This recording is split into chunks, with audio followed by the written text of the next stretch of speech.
आज के इस वीडियो में पश्चिम बंगाल बोर्ड के अंतर्गत 11वीं क्लास के हिंदी विषय के सुर के पद की तीसरा पंक्ति का मैं यहाँ पे व्याख्या और अर्थ बताऊंगा।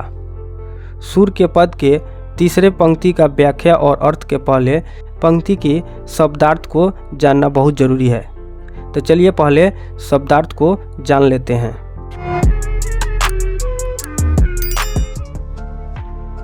पंक्ति का शब्दार्थ।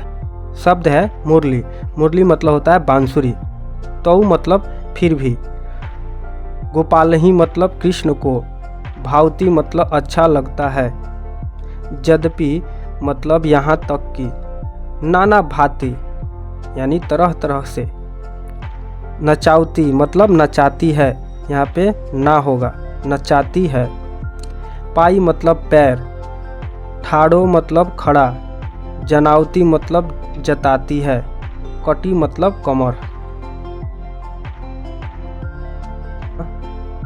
है मतलब हो जाना। अधीन मतलब वश। सुजान मतलब चतुर। कनौड़े मतलब खरीदा गया दास।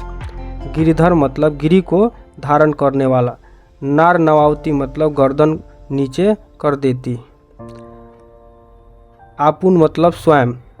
पौड़ी मतलब विराजमान।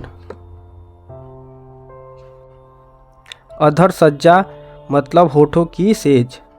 कर पल्लव यानी कर पल्लव मतलब कोमल पत्तों के समान हाथ। पलुटावती मतलब पैर दबवाना। भ्रुकुटी मतलब भौं। कुटिल मतलब टेढ़ी। नासा मतलब नाक। पुट मतलब नाक का छिद्र। कोप मतलब क्रोध। जानी मतलब जानकर। एको छीन मतलब एक पल। शीश मतलब सिर। डुलावती मतलब हिलाना या संकेत करना। बढ़ते हैं अब पंक्ति की तरफ।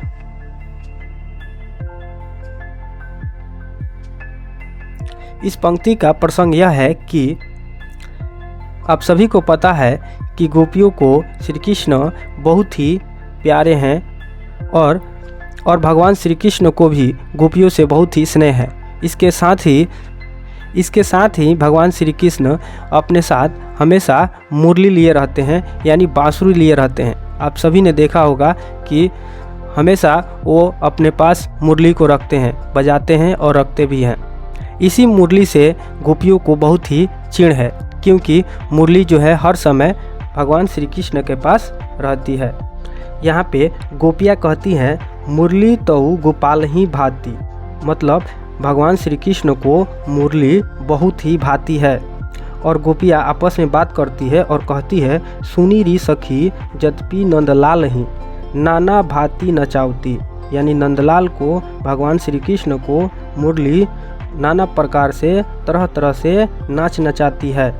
आगे कहती है राखही एक पाई ठाड़ो करी, और भगवान श्री कृष्ण को एक पैर पर खड़ा करके रखती है।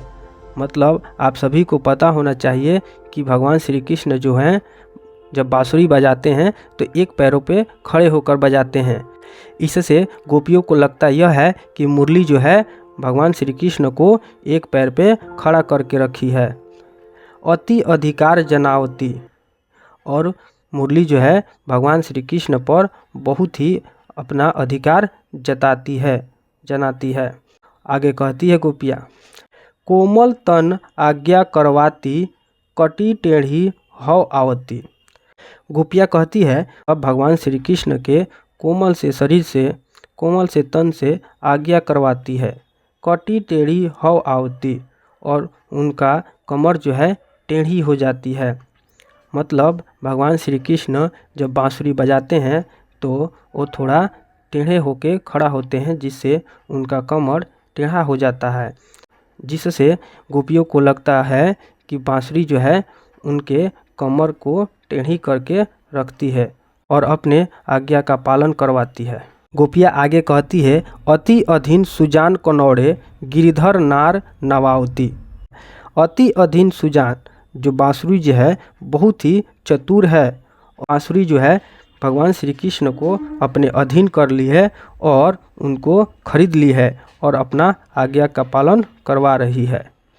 गिरिधर नार नवावती, और गिरिधर यानी गिरि को धारण करने वाले स्वयं भगवान श्री कृष्ण के नार यानी गर्दन को नवा देती है।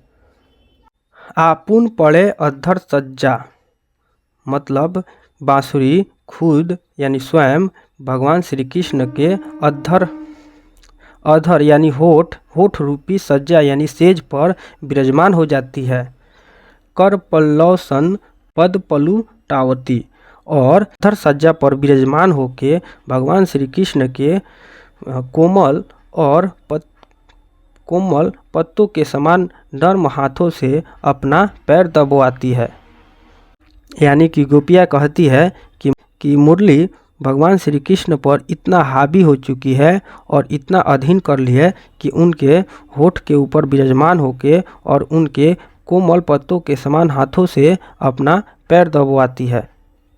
आगे कहती है, भ्रूकुटी कुटिल नैन नासापुट, हम पर कोप कुपावती। गोपियाँ कहती है जब भगवान श्री कृष्ण बांसुरी बजाते हैं तो उनका ये आँख और नाक के छिद्र इस अवस्था में आ जाते हैं, मानो देखकर यह प्रतीत होता है कि जो बांसुरी है वो गोपियों पर क्रोध करने को कह रही हो।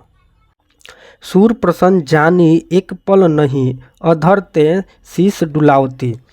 सूरदास कहते हैं यदि एक पल भी भगवान श्री कृष्ण खुशी से आनंदमय रूप से झूमते हैं तो ऐसा प्रतीत होता है कि मुरली जो है भगवान श्री कृष्ण को शीश को झुका देती है, यानी गर्दन को झुका देती है।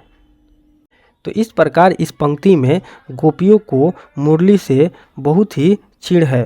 गोपियाँ समझती है कि मुरली भगवान श्री कृष्ण को अत्यंत प्रिय हैं, हम नहीं। तो आशा करता हूँ इस पंक्ति का अर्थ और व्याख्या आप लोग समझ चुके होंगे। तो मिलते हैं अगले वीडियो में, तब तक के लिए जय हिंद।